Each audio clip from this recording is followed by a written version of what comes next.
એક તો મને આજનું વોલ્વો બસમાં અમદાવાદથી રાજકોટ આવવાનો જે મેં અનુભવ લીધો, મને અત્યંત આહલાદક લાગ્યો.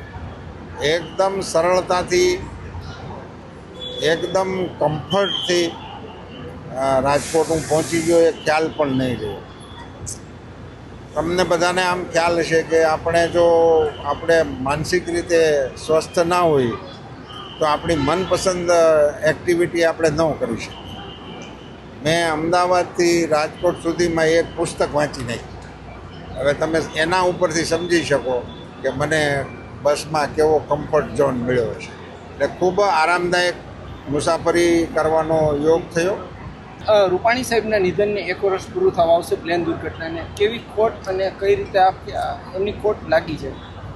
એક અમારા જુજારુ નેતા અમારી વચ્ચેથી અકાળે એક દુર્ઘટનાનો ભોગ બની અને અમારી વચ્ચેથી વિદાય લીધી છે. એનો વસવસો અમારા સમગ્ર ભાજપ પરિવારને છે.